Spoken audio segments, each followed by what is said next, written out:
I'm still sitting here with Xuan-san. Actually, this is the room of my daughter, but I often use it for doing these videos when she's at school. Xuan-san wants to explain a little bit. Some people probably misunderstand the categorization and the different types of yoga. And maybe you want to explain a little bit about that. Yes. Yoga actually is there only one yoga. Only one yoga.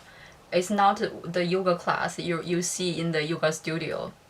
The yoga studio normally you see yin yoga class, yang yoga class, ashtanga yoga class, or some other vinyasa power. There's so many different power yoga, hot yoga, cool yoga, whatever. There's so many relax yoga, stretch yoga. But in Japan, they're like beautiful legs yoga, or like for you. There's so many different kinds of yoga. That's not the classification of yoga. That's the owner. The modern society. The studio is a business. They want different people to practice. The people they don't want to do hard practice, then maybe they go to yin yoga class. If you wanted to do more activity, then you do ashtanga or you do power yoga. Yes. But that's not the real yoga, the way to really practice yoga, because all those classes is all very small part of yoga. It's just asana, different types of asana practice. There are 4 ways to reach yoga. One way is karma yoga. Karma is action. Like if you're doing good, you get good result. If you're doing bad, you get bad result. That practice of karma yoga. In daily life. Yes. That's the one way to reach yoga. The another one is prakti yoga.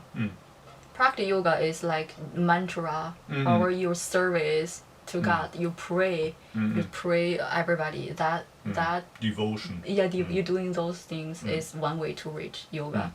Also, the another one is jnana yoga. Jnana is like the philosophy part. You're studying like a koan. You ask questions and you answer questions. People discuss the knowledge of yoga. That's one way to practice yoga. The another one is Raja yoga. So Ashtanga. Ashtanga is not only for Ashtanga yoga. Ashtanga is for whole yoga. So Ashtanga is in Raja yoga. So the inside Ashtanga like breathing, the pranayama, the asana, then dhyana, then also samadhi. So those part of hatha yoga, maybe people do hatha yoga, is Raja yoga. So that 4 is the different way to reach the same yoga. It's not what you see in the studio. So whatever the asana you're doing is not what you think. The modern society made a different rule. They have their own rule for different people doing. Actually, yoga is more than that. In the West we basically only know hatha yoga, kind of the physical exercise, and then it's also branded as Pilates and whatever. Hatha is this hatha. Hatha is this. Ha is yang. Ha is the right side of your nose. This part and Ta is this part, yin part. So hatha is this. It's a breathing with a movement. It's the right and left of the nose. Or you can say nadi. It's also the same.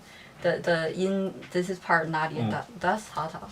And I think you mentioned Raja yoga. Raja yoga. What does Raja mean? Raja is like a king. They say king. The king of yoga. If you're yes, like the Ashtanga, the 8 limits is all include Raja yoga. The exercise part, the breathing part is all Raja yoga. So the 8 limbs were yama, niyama. Pranayama. Yama, niyama is to do good and to do certain things, good things, and to refuse to do bad things. I think so. It's almost like Buddhism. Yes, they tell you don't do these things. First, yama, don't do these things. Yes. Niyama, do those things. I see. Yama is kind of stop doing this, don't and niyama is doing this, and so and pranayama is the breathing. Then what is next? Asana is the posture. Pratyahara is to control your sense, 5 sense, and dhyana is concentrate, and then dhyana is Zen, and samadhi. Samadhi. So. And how is dhyana and samadhi different? Different, I think. Those 3 last, the dhyana, dhyana, and samadhi, is samyama. Samyama goes together. It's inside. It goes together. Like if you concentrate at one point, if you can stay in longer time, it's dhyana, it's zazen meditation, and then you stay in meditation very longer, is samadhi. I see. So it's and probably kind of in your mind you worry, am I still doing dhyana or is it only samadhi? You neither nor. No, yes, you're playing the game, you're calculating. What's it? You say buddhi mind? Yeah. It's not bodhi mind, but buddhi mind. Yes. It's like that. It's just calculating. Yes. You ask yourself how many steps more until enlightenment. Yeah. Those Ashtanga actually, Patanjali, at Patanjali's generation, there's so many gurus and so many different kind of yogas. Yeah. Patanjali travels India and some other small country around India. He learned so many different kind of yoga. Yes. So he feed all the different yoga fit into 8 limbs. That's Ashtanga. So Ashtanga is for all yoga. So Zazen, dhyana is Zen. Dhyana is one part of Ashtanga. It's one part of yoga practice. So yoga and Zazen is very close. The similar part for me into Zazen practice, because yoga and Zazen you have to really do it. It's hard to explain, like you have to really doing the practice, and as you practice you understand. So I think that's yoga and Zazen most similar part is the practice. Yeah, we were talking about that when we were walking from the Yes. subway station. You Yes. just tell people you have to do it. And Yeah. people still ask you, but what, how? Please tell me how to do it. And you say, well, You have to. do it. Then the next question is, well, but then why do I need a teacher? What's your role Yeah. as a teacher? You're supposed to teach me, and you say just do it. So if I just do it, I don't need a teacher. Why is the guru or why is the teacher so important? The guru lead you. Yes. The guru lead you to how to practice. Like for Mysore practice, for example, too, the same asana teacher teach different people different way. Why you teach her this way and you teach me this way, and then you teach another person another way? The same asana, why we all do it different? Because you all different. You have to learn the way on your own. The guru, you need a guru. I think everybody need a guru. You need a leader. It's like if you wanted to go to China, you can walk to China. Or you buy a ticket, fly to China, or you drive somehow. There's so many different ways to go to China. You can do your own way. You can walk to China. But I want to have a guru. Buy me a ticket, fly back to China.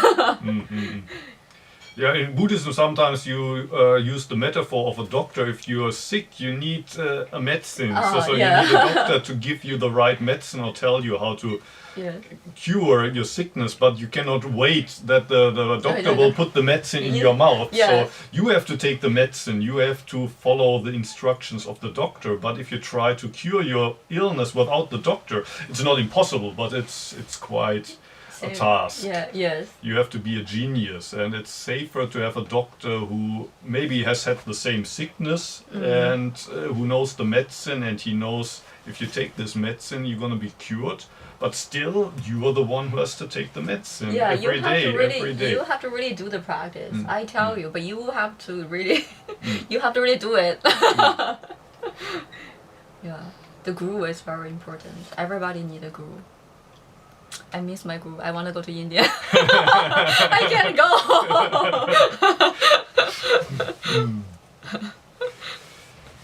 let's stop here again. Thank you for watching. you. Maybe we're gonna do another one. I'm sure we're gonna do another one Yes. at some point. Thank you. Okay, bye bye.